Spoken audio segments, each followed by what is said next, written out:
who's the most important person? Well, so I have three most important people, and those are my kids. I have three kids, an almost 15-year-old, a 10-year-old, and a 7-year-old. And, I take their lives as a really important responsibility. Raising them, taking care of them, making sure that they have the opportunities, as many opportunities as possible, is really, really important to me. So those are the three most important people in my life. And I think then sort of one of the things that I've learned as a single parent is that if I can't take care of myself, then I can't take care of my kids. So the four of us are probably the most important people in my life, making sure that they get as many of their needs met as possible, which is not an easy thing to do as a single dad.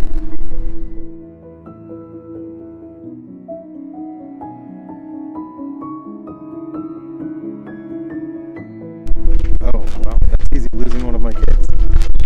You might see a theme here.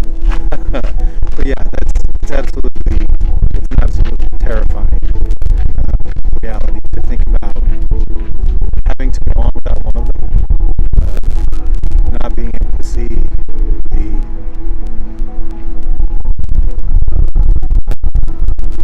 the potential realized and not being able to live that out. So I think I don't know. Most of the parents I know are terrified of losing a child. I don't think nothing made me feel more fragile than realizing that I could lose my children. As somebody who grew up without too much tragedy in my life, it never occurred to me that I could lose kids. That wasn't a reality in my world. And then once it sort of dawned on me after I had my first kid, it's terrifying because the world is full of danger and they are so defenseless. So my worst fear is absolutely losing one kid. And then maybe secondarily to that, dying and not being able to care for them, not being able to give them so much of what I expect, what I have planned. The world doesn't care about my expectations, but it doesn't stop me from making them or having them. So losing them would be number one, and then number two would just be losing myself and not being able to show up and care for them.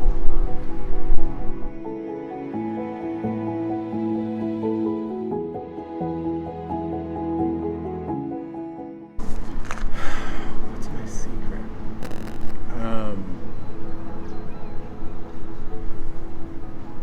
I don't know that it's actually that much of a secret that I don't know what I'm doing.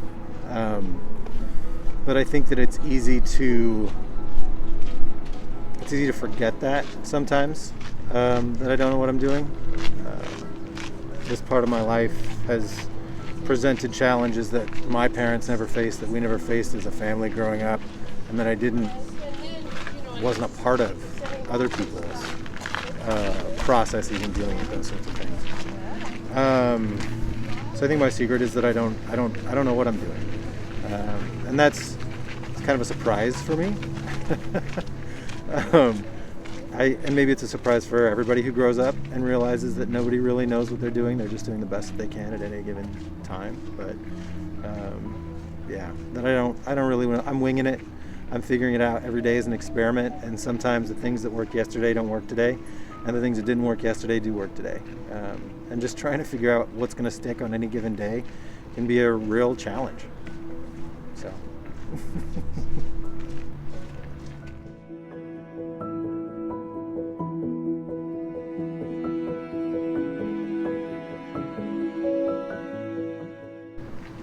That's such a good question, and it's one that I think about a lot. I think on a practical level, the best way that we can make the world a better place is to spend more money on education.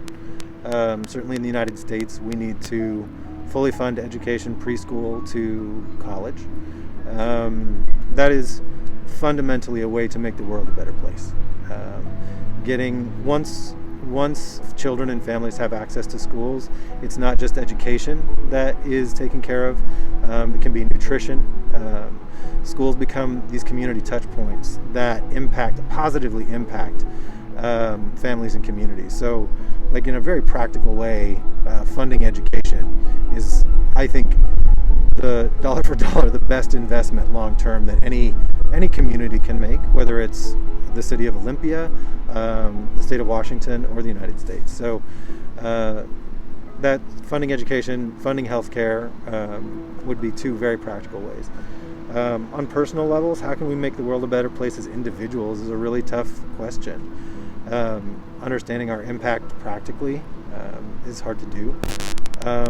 But I personally believe that by doing the best we can to show up for ourselves, to love ourselves as much as possible and set healthy boundaries with people who don't feel the same way is a really good way to start making. I think when I do that, it makes the world a better place for me to live in. And it doesn't necessarily change other people, but it changes me in a healthy way. So that's kind of in the macro and microcosmic views of making the world a better place.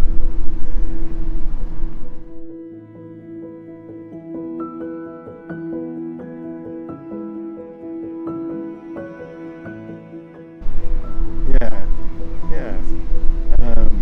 I miss my granddad. He died earlier this year of COVID. And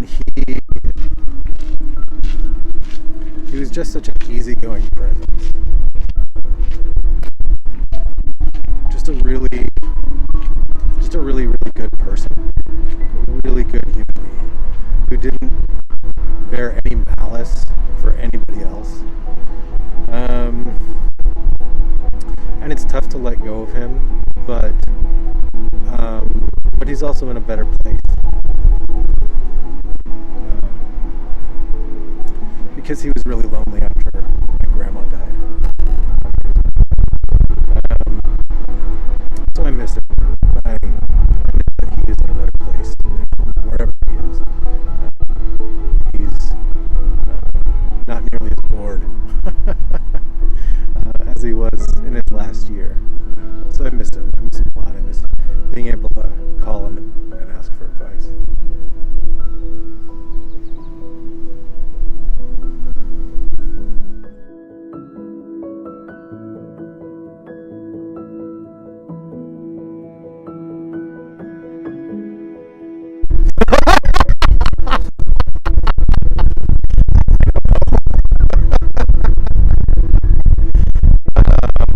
I think so. There's a few answers to this question. I think from the first answers, it's really clear that I define myself as a parent.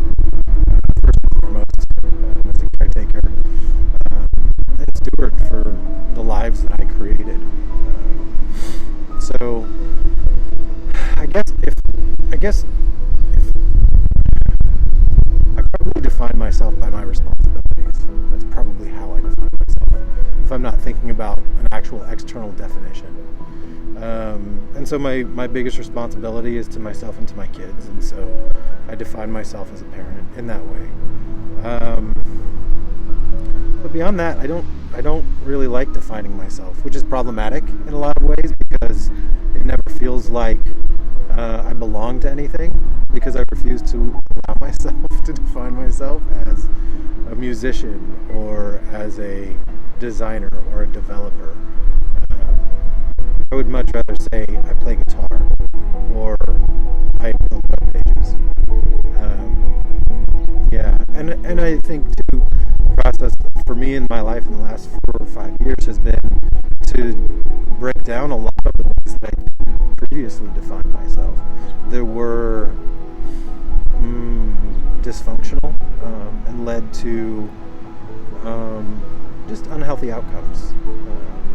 And so there is this process of sort of dissolve. It reminds me a little bit, not to be melodramatic, of the metamorphosis, right, of the caterpillar to the butterfly. Like, there's this process in the middle where they lack definition entirely. And I feel like that's sort of the process that I've been going through in the last little while, which is to dissolve all the previous definitions and remake them the way that I want to. But that's a lot of work. That's a lot of work to remake those definitions. So I think that's the process that I'm in. So I think the only way that I would be comfortable defining myself would be as a parent, but that's not the only way that I want to define myself. That's a very limited and one-dimensional definition. So I don't know if that answered your question. But it's the best answer that I've got right now.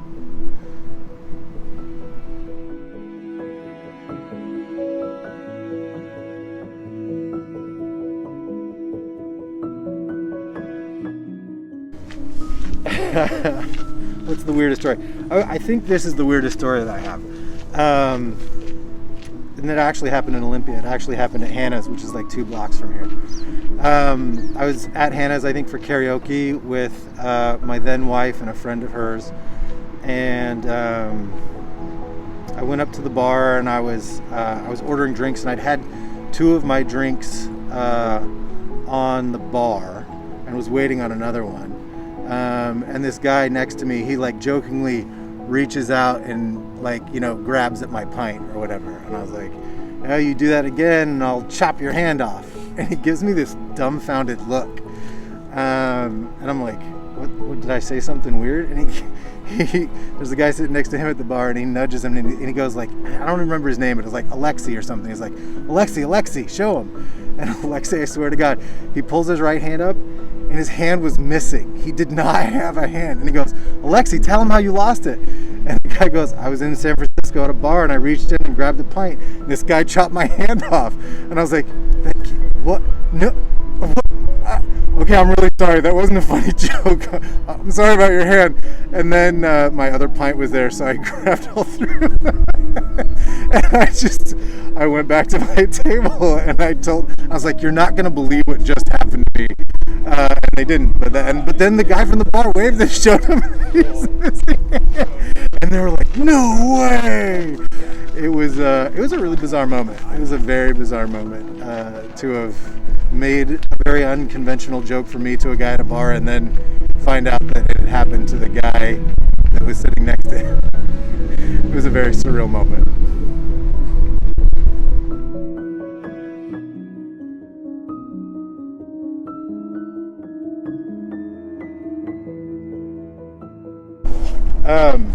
The superpower I wish I had is that I could find, with 100% accuracy, anyone who is abusing someone else.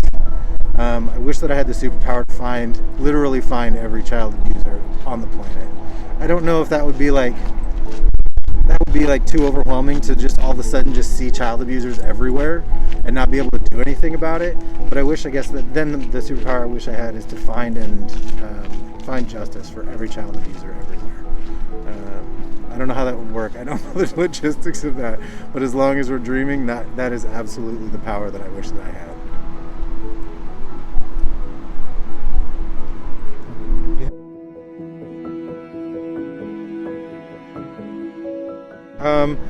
Sure. One of my favorite rules to live by is a quote that's been attributed to a lot of different people throughout history, but it's basically be kind to everyone you meet. They're engaged in a great struggle, and it's just a reminder to me to, as much as possible and as much as I have space, be compassionate to the people around me, because I don't know what's going on with them. And that doesn't mean not setting boundaries. That doesn't mean letting people treat me like shit. What it means is I can set a healthy boundary and not be treated that way, and still have compassion for somebody who really can't see or doesn't have empathy for the way that they're treating somebody else. And it's hard. It's really hard to do. But it's just a reminder that we can't always see what everybody is going through. So yeah.